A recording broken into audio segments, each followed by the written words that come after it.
wherever there's an incredible value for others, a love for others, that is where people just thrive.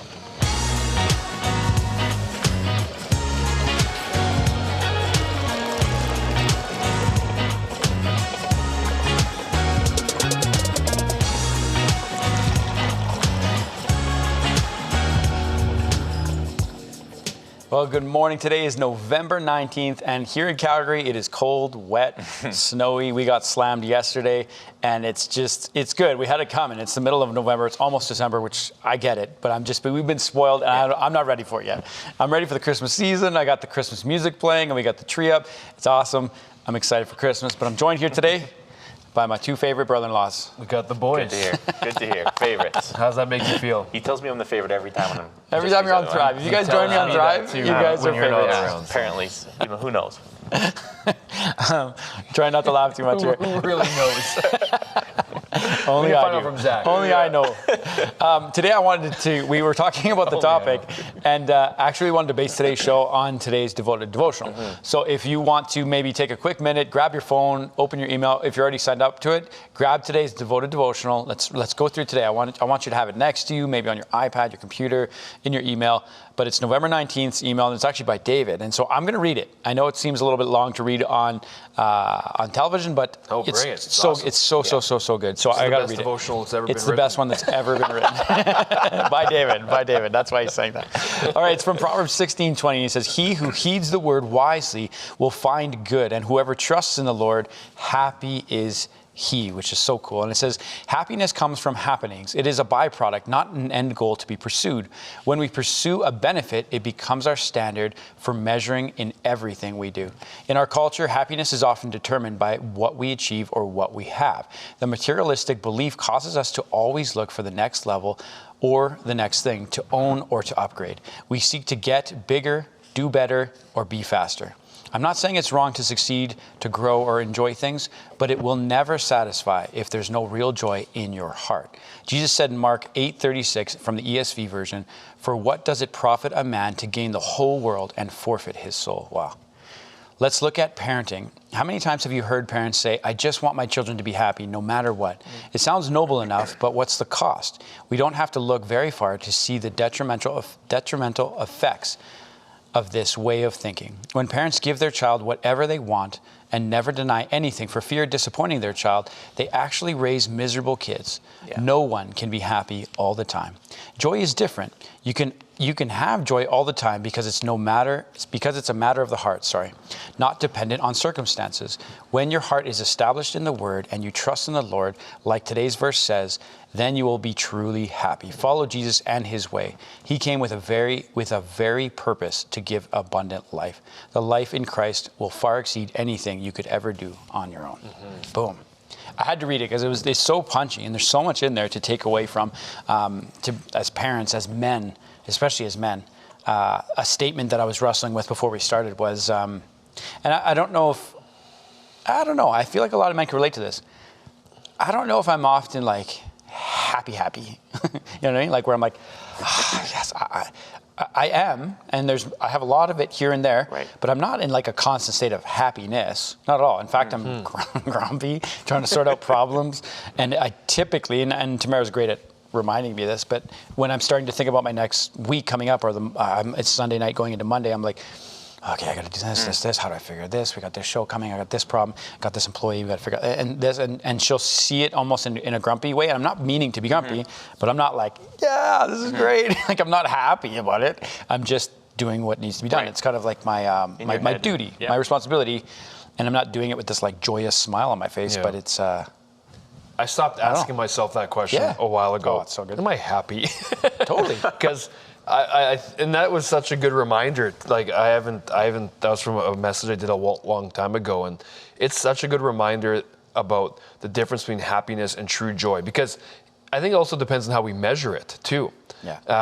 Like if I ask I'm similar to you. You're always looking ahead to what do I have to figure out, what do we have to accomplish, what do we have to fix, what's going on. And there's times where I'm very happy when I'm. Like in terms of maybe the world's definition of happy, of like I'm hanging with my wife, I'm hanging with my kid, I'm hanging with my brothers, we're having fun, like that's happy. But if you had asked the question, am I content? Am I at peace? I think I could answer that question easily as opposed to the Yes. happy question, because Good point. that makes more sense for me to say, well, I am content because I am full of joy. I am grateful. I'm full of peace.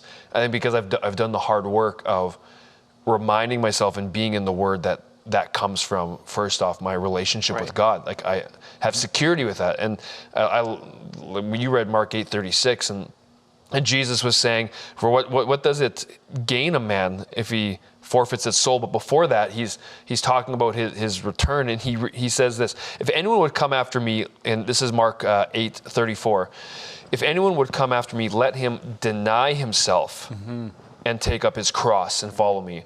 For whoever would save his own life, so put himself first, will lose it. But whoever loses his life, meaning submits his life to the reign of Christ, Sacrifice. for my sake and the gospel's, will actually be saved. And then it goes, for what does it profit a man to gain the whole world and forfeit his soul? What can a man give in return for his soul? And I think that's the crux of happiness. We're used to defining our happiness by me first. And I think that is the problem, the inherent problem with that. Yeah, and I think a lot of people, they tie pleasure and happiness or pleasure and joy together when they're two really different things. Like, pleasure is fleeting. For sure. And your joy and your happiness shouldn't be. I get happiness, how we've talked about it, but your joy shouldn't be fleeting, right? But pleasure is when you pursue them. If that's what you're pursuing, they'll be gone. They'll be gone. I like how you said, David, I stopped asking myself that question. Yeah. Because Really good. I find that I'm pursuing what it means to be a man a lot more now that I'm a dad with an 8-year-old boy. Because I'm trying to be careful not to be too hard on him. Like even this morning, it was really funny. There's tons of snow on all the cars, tons. I didn't have time to do Tamara's vehicle. If ever I leave, I try to do hers and mine. Well, I don't do mine, I just do hers. But my wipers will usually do the You let all the people behind you on the road. just blast You're that everybody. guy. Someday I'm going to get a ticket, I Snow was swear. too thick and heavy though for that yesterday. But as I was leaving, I looked at him and went, Ellis, and he comes and pokes his head over the thing, and I said, before your mom leaves, get outside before her and do her vehicle. And he just stared at me like this. He's like, I'm like, did you hear what I said? He's like, and he doesn't respond. He goes, okay, fine. And I was waiting to see when he was going to respond, because I was either going to bark at him or be like, thanks, appreciate That's it. funny. Yeah. But I'm trying to get him to do harder things and not be so comfortable, because I believe a great attribute of a great man is doing hard stuff. Yeah. If we get too comfortable as men, that's why.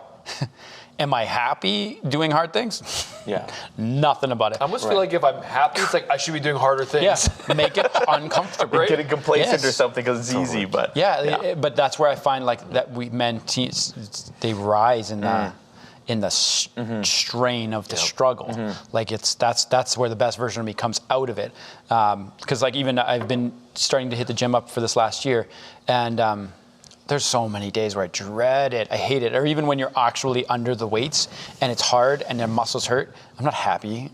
There's nothing in me that's happy. But when you're done, I'm proud of myself. Yeah, totally. I'm happy about what I decided to do.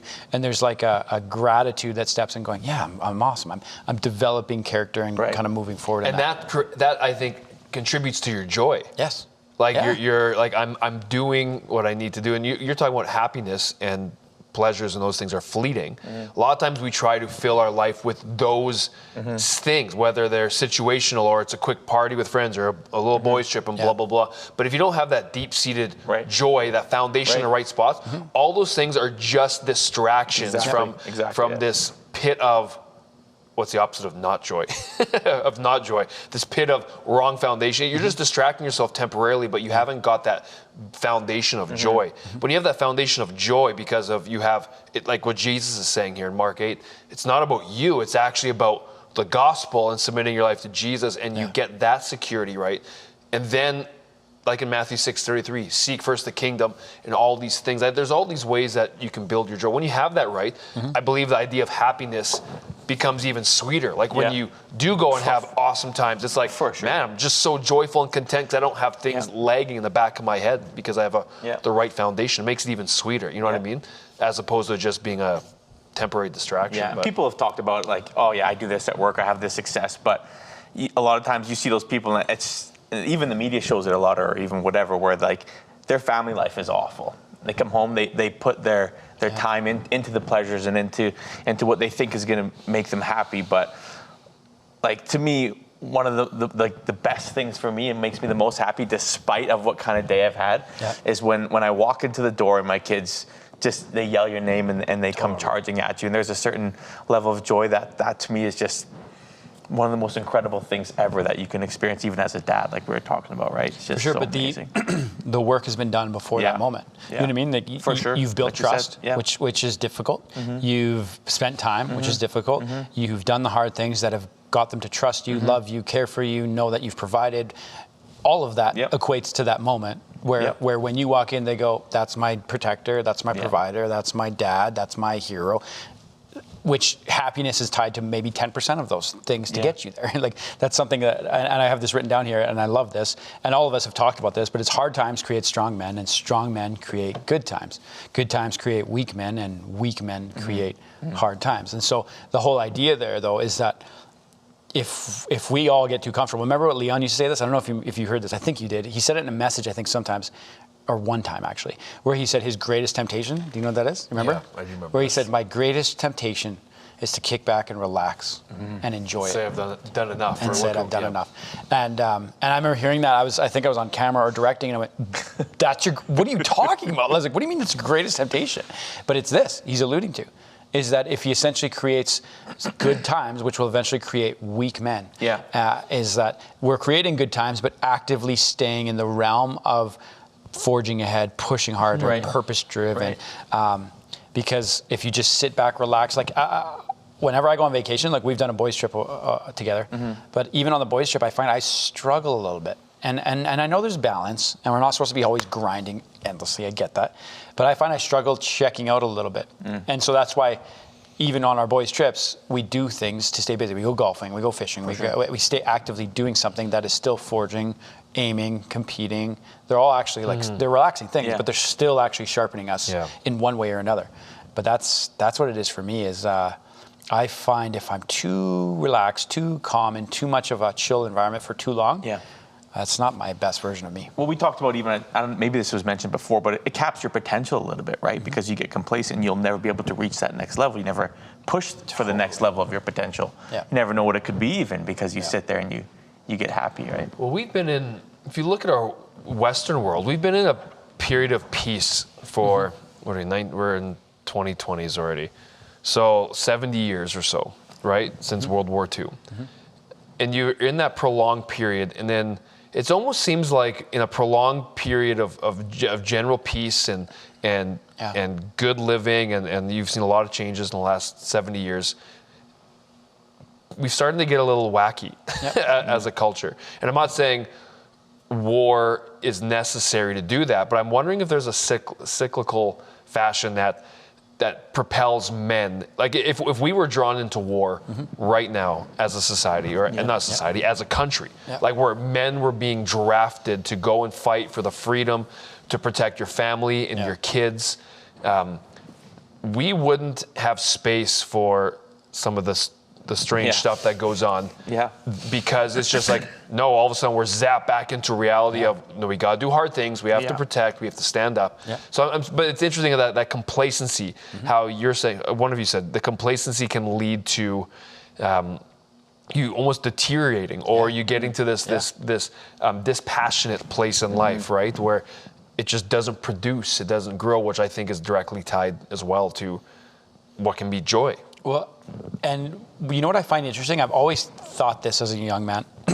It's bizarre how we work our whole life to buy homes, cars, clothes, comforts, air conditioning, think about everything we do.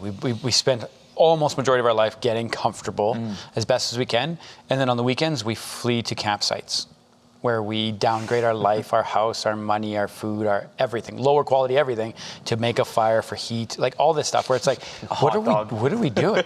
But think about that psychologically, I think it's our instincts. It's our instincts to simplify, to struggle a little bit, to be in nature, to connect a little bit, and not just sit in our home in our giant comfort and go, we did it.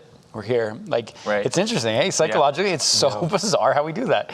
But I think it's actually intuitive. I think it's that we're pushing into the way we've been designed. Yeah. And that is to forge and try to be in the struggle. Yeah, and it talked about in that devotion too of it's not bad to pursue things my goal is to one day own however many hundreds of acres and be on an acreage where I can ride horses and do all that stuff, and that's not bad, right? And even once I get that, like my prayer is that I continue to push forward, and that doesn't necessarily mean getting a better house or something like that, but continue to stay rooted and continue to develop my relationship with my family and my relationship with God and my relationship with everyone else, and just to continue to propel myself those ways as well too, not just materialistically as well.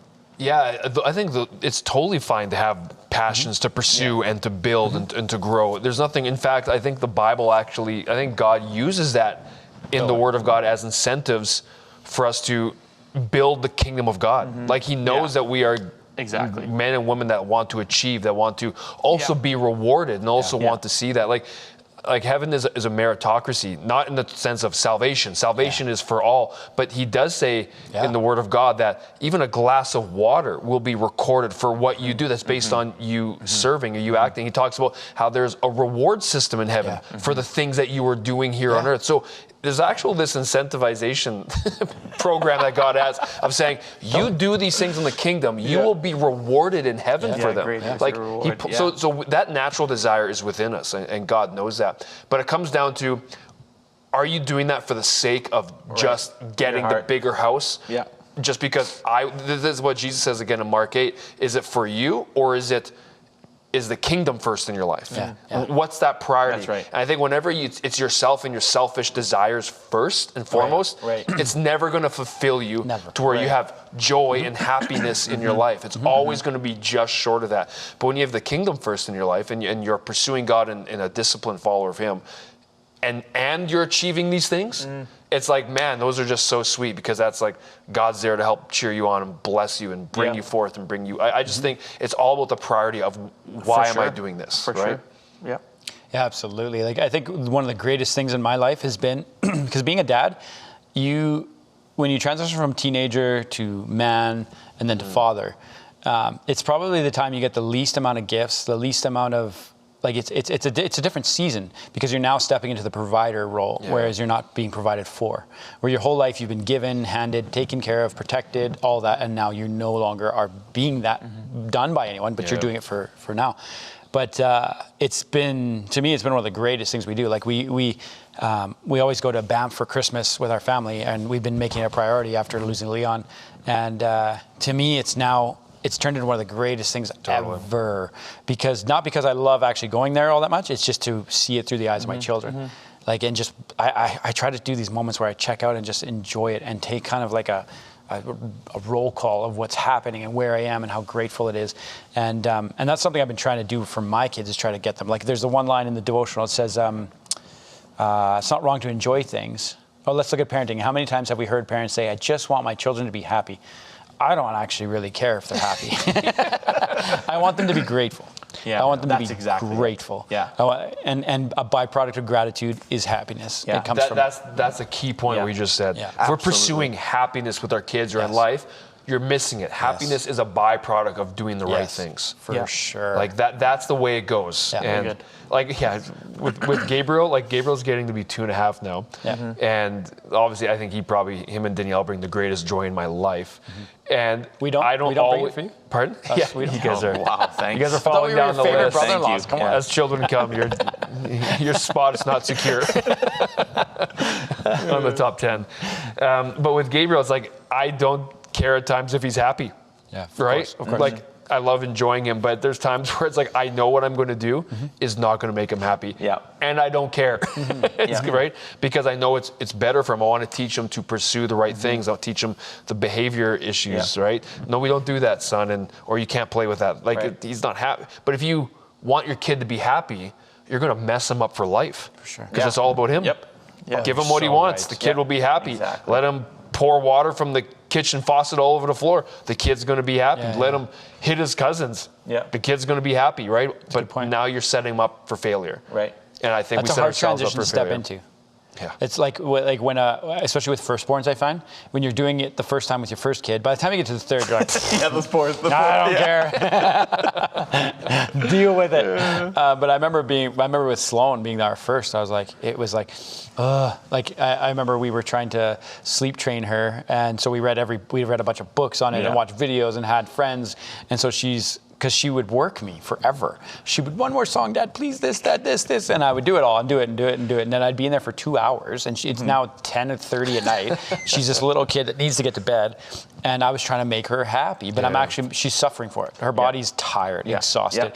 And she'd be grumpy tomorrow. Yeah. And so we had to eventually step into the role of like, okay, we're going to sleep train. And for all the moms who are going, or dads or whatever, no, it wasn't like horrible. But I had to get used to her being like, no, enough. Yeah. If you continue to ask me for more, then I'm going to close your door and I'm not coming back and you're going to have to fall asleep. And so it was I think she only cried for 5 or 6 minutes. It felt like an hour. I was sitting outside the door. I'm like, what am I doing? I'm a terrible dad. And it was just eating me for lunch. And because she was like, Dad, why Dad? Right? And she knows what to say, right? She's pulling all my heartstrings and just destroying me as a father. And eventually she fell asleep. And the next day it turned into 3 minutes and 2 minutes and 1 minute. Yeah. But it took me realizing that in the pursuit of making her happy at bedtime, I was actually affecting her and ruining her day and her energy and her body. I think having all of you guys as kids and the cousins of Gabriel first, we never went through that with Gabe because we've watched and we've actually practiced that with all of your kids. So you're not making them happy or disciplining them or, you know what I mean? Yeah. Wait till he's 4 though, 4.5. Yeah, maybe. I was like, you're not there yet. Last night Gabriel was... he went down at his normal time, and he's a good sleeper. And, 2 nights ago. But this time he was like, he wanted to play, and he wanted to keep going. So I put him down, and I didn't care to, I left him there, laid him down. He stood up, gave him one more kiss. Okay, buddy, time to lay down. He stands up. I just close the door, and we're out of there. And you hear him kind of like he fake cries. Yeah. He's so good at fake crying. So the way our house is situated, we have one big master bedroom on the main floor with an office we've kind of converted to his room. So we have curtains all the way across it. So I'm literally, it's like 9 o'clock, and I'm laying on my bed, and I have a book, and I'm reading, and I have a direct line of my door to the office. And he's still kind of crying and trying to call for us and get our attention. And out of nowhere, he reaches and he somehow gets a hold of the curtain and he rips the whole curtain down, and he's standing there staring at me through the glass, and everything in me is like I don't know, he just, like kids progress. Oh, for sure. It's like, man, I went back in there. I don't care how happy he's going to be. I'm not happy. In the last few minutes we got, and again, I don't even think I said this off the top. We just jumped into the topic, but our phone lines are always open. Make sure that you call, get prayer requests. We got people on the phones. It's one of my favorite things about Thrive is that we have phones for people, for you. So make sure to give them a call. If you're online, like, subscribe. Also, you can hit the little notification bell. That way you can be notified when we're live every single day. In the last few minutes, I was going to ask you guys, I have an answer for this in my own way, but how do you guys find that in the hard times that you actually have joy, like to actually be joyful? Because I want to try to help anyone who's maybe going, but life sucks right now. So what do I do? Well, you want to go, Jay? Sure. I Eden and I have even discussed this, and when I'm grumpy or she's going through something or I'm going through something, it's like I find what slips in those things is my devotions, my reading the word, my even listening to music or the proper mess or whatever it may be. So it's me being disciplined enough to continue to do those things even though I don't want to. And then also I almost have to, I know everyone's brains are different, but I almost have to make a conscious decision in my brain to be like, the attitude that you're having is a bad attitude, and I always tell my kids, stop just having a bad attitude, stop doing this. But we do it ourselves. And I really have to make a conscious decision. Like I had a bad couple of days recently, and last night I was, I went on a date and everything like that. But I remember just having to make that conscious decision in my brain to be like, this is, it's affecting way more than it needs to, and I need to change my attitude and just. Even get back into the word or read the Bible or do something, whatever it may be, to change my attitude. So for me, it's staying rooted in the word and making a conscious decision in my brain to do what I need to do. I'm taking notes here, and I'm not just writing because you made me think of it. I'm working on a message on discipline right now, and I wrote down patterns. Remember the message we heard about patterns? Absolutely. It's exactly that, where he's like, these things don't happen by accident. Your patterns will dictate your future. Totally. Yeah. And whatever pattern you're repeating, guess where that's going to take you. Yep. And so I just wrote that down. I wrote down patterns, and then what slips is what you said. I like that. That's so true. What you said is fundamental. It's key, right? It is to, when you're in the Word and going back that direction, that's going to remind you of why you can have joy despite problems. I think when we're so focused on self and this world of, there's always issues. Like Jesus literally said, guys, he goes, this world has its stuff, but then he says, take heart. I've overcome the world. Yes. So if we're focusing on the world and the problems, is the Bible tells us is problems are going to consist. The world's actually going to grow darker and darker. Yeah. But when you get back into your relationship with God and remind yourself of, okay, I can have joy because of, first off, my relationship with God, my salvation that Jesus secured for me. And then I think a practical tip is to actually sit back and be like, okay, I'm obviously focusing on things that suck. That's why I'm not feeling good. That's right. So I'm going to do the practical, like literally do this. If you're at home and you're experiencing this, sit down, close your eyes, get away from distractions, and think of 5 things that are actually good in your life or you're grateful for. Yeah. It can be as simple as, I have access to clean running water. Yeah. So my body isn't going to die. I live in a country that if I fall in hard times, there's programs that can actually help me and my family. Maybe you're in a tough spot like that. I'm happy that I'm grateful I have a great marriage. I'm grateful I have my health. Like, if you find those things and you focus on that, that's going to change your joy. Really. That's so good. Gosh. I wrote this down. You guys just helped me with my message a whole bunch. Yeah, you're welcome. Isn't that awesome, though? We'll bill you later. We're almost out of time. I hope you guys have enjoyed today's show. We wanted to just talk through this because happiness is a big deal, and it's focused on too much. So we hope you've enjoyed it today. You can read it in the devotional today. Make sure you do that. Get yourself signed up. Maybe sign someone up who needs it. We'll see you guys same time tomorrow, 11 o'clock Mountain Time on Thrive. God bless. Thrive is only made possible by the generous donations of people like you. 100% of your donation goes towards ministry efforts. Call today and make a significant impact in the lives of Canadians. Through your financial investment, you are a missionary to the world. Phone lines will remain open for a limited time. Connect with us now by calling 1-800-815-6513 or visit miraclechannel.ca/thrive to leave your comments, prayer requests, and praise reports. Together, let's thrive.